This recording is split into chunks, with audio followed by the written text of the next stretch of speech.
مٹی کی خوشبو ہمیشہ غفار کے ہاتھوں میں رہتی تھی۔ جب وہ صبح اٹھتا تو رات کو سوتا اور اس کی دھوتی پر کیچڑ کے دھبے ہوتے تھے جو کبھی مکمل طور پر نہیں جاتے تھے۔ اس کے ناخنوں کے نیچے کیچڑ تھی جسے کوئی صابن صاف نہیں کر سکتا تھا، لیکن غفار کو پرواہ نہیں تھی۔ وہ کہتا تھا کہ کمہار اگر مٹی سے ڈر جائے تو پھر وہ کمہار ہی نہیں۔ وہ اکیلا تھا، اس کی بیوی بہت پہلے دنیا چھوڑ چکی تھی، اس کی کوئی اولاد نہیں تھی۔ ایک چھوٹا سا گھر، ایک چاک اور سارا دن مٹی کے برتن بنانا، یہی اس کی دنیا تھی۔ لیکن غفار نے کبھی کسی کو نہیں بتایا کہ رات کو جب چاک رک جاتا ہے اور گھر میں خاموشی چھا جاتی ہے تو ایک خالی پن تھا جسے مٹی بھی بھر نہیں پاتی۔ اس سال بہت بارشیں ہوئی، دریا لبریز ہو گیا تھا، گاؤں کے لوگ اونچی جگہوں پر جا بسے تھے۔ غفار کا گھر پہلے ہی ذرا بلند مقام پر تھا، اس لیے وہ محفوظ رہا۔ لیکن جس رات بارش رکی وہ رات ہمیشہ غفار کو یاد رہی۔ وہ دریا کے کنارے گیا تاکہ دیکھ سکے پانی کتنا پیچھے ہٹا ہے۔ کنارے پر کیچڑ تھا، ٹوٹی ہوئی لکڑیاں تھیں اور وہ سب کچھ جو دریا اپنے ساتھ بہا کر لاتا ہے۔ انہی کے درمیان ایک 3-4 سال کی چھوٹی سی لڑکی بیٹھی تھی، کیچڑ سے لتھڑی ہوئی، مگر اس کی آنکھیں عجیب طرح سے پرسکون تھی۔ اس کے کپڑے ایسے تھے جیسے غفار نے پہلے کبھی نہ دیکھے ہوں، نہ ان کا رنگ جانا پہچانا تھا، نہ کپڑا، جیسے وہ کسی اور دنیا سے آئی ہو۔ غفار نے ارد گرد دیکھا، وہاں کوئی نہیں تھا۔ اس نے بچی کو اٹھایا، وہ اتنی ہلکی تھی غفار کو لگا شاید وہ اسے صحیح سے پکڑ بھی نہ سکے۔ وہ اسے گھر لے آیا۔ اس رات اس نے اسے گرم پانی سے نہلایا، صاف کپڑے پہنائے اور دودھ پلایا۔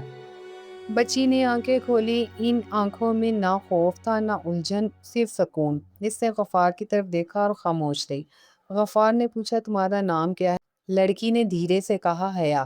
اگلے دن غفار پورے گاؤں میں گھوما۔ اس نے پوچھا کیا کسی کی بچی گم ہوئی ہے، کیا کوئی باہر سے آیا تھا، لیکن کسی کو کچھ معلوم نہ تھا۔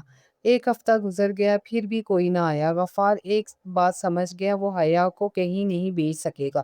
وہ بچی جسے اس نے ایک رات دریا کے کنارے سے اٹھایا تھا اب اس کے گھر کا حصہ بن چکی ہے۔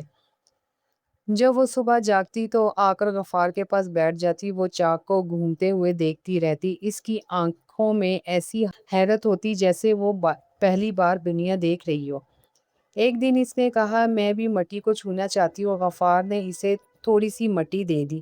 حیا نے اپنی انگلیاں مٹی میں ڈبوئیں اور کچھ بنانے کی لگی، لیکن اس نے ہاتھ ہٹایا تو غفار رک گیا۔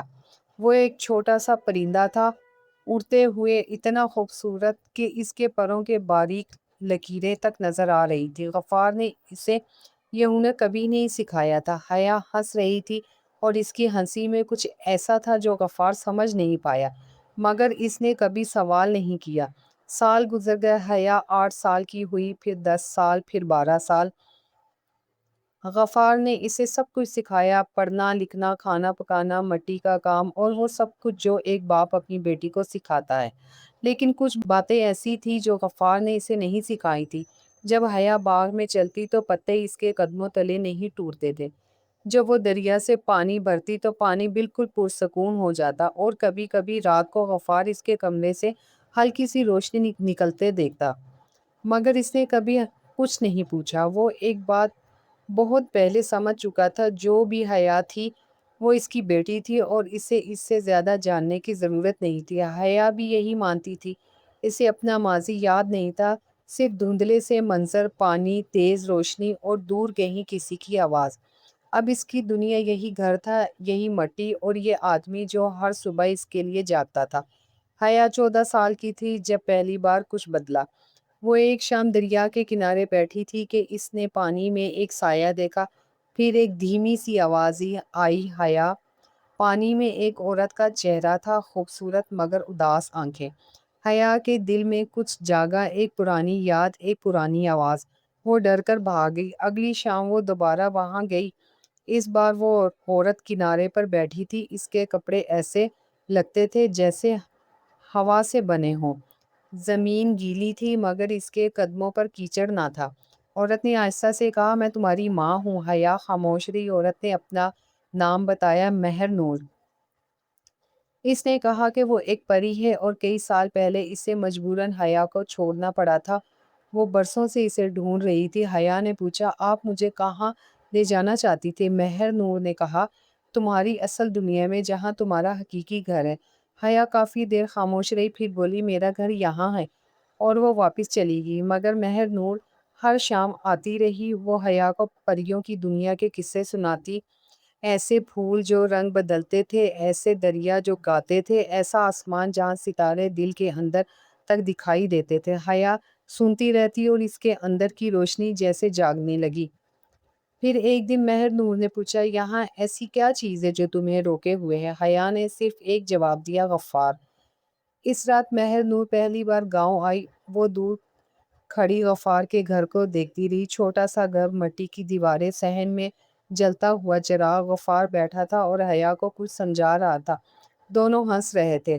مہر نور نے وہ چیز دیکھی جو اس نے اپنی دنیا میں کبھی نہیں دیکھی تھی، روزمرہ کی خاموش محبت، وہ محبت جو شور نہیں مچاتی، بس نبھائی جاتی ہے۔ اگلی شام مہر نور نے حیا سے کہا، مجھے اس آدمی سے ملنا ہے۔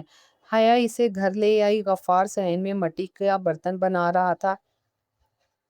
اس نے حیا کے ساتھ ایک اجنبی عورت کو دیکھا تو رک گیا۔ حیا نے دھیرے سے کہا، یہ میری ماں ہے۔ غفار کے ہاتھ سے مٹی گر گئی۔ اس کی آنکھوں میں وہ خوف تھا جو ایک انسان کو اپنے پیارے کو کھونے کے خیال سے ہوتا ہے، مگر اس نے کچھ نہیں کہا۔ مہر نور آگے بڑھی اور بولی، میں جانتی ہوں تم نے اس کے لیے کیا کیا کیا ہے۔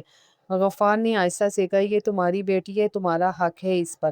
مہر نور کی آنکھیں نم ہو گئی۔ اس نے کہا، حقوق صرف جنم دینے سے نہیں ملتے، ماں بننا ہر صبح کا کام ہے، ہر رات کا، ہر خوف اور ہر تھکن کا۔ یہ سب تم نے کیا، میں نے نہیں۔ غفار کی آنکھیں بھر آئی۔ پھر مہر نور نے حیا کی طرف دیکھا اور مسکرا کر کہا، تم یہی رہو گی اپنے گھر میں؟ حیا کی آنکھوں میں آنسو آ گئے۔ مہر نور نے اس کی پیشانی پر ہاتھ رکھا اور کہا، جب کبھی مشکل ہو پانی کے قریب آ جانا، میں سن لوں گی۔ پھر اس نے غفار کی طرف دیکھا، اس کا خیال رکھنا۔ غفار نے دھیرے سے کہا، ہمیشہ۔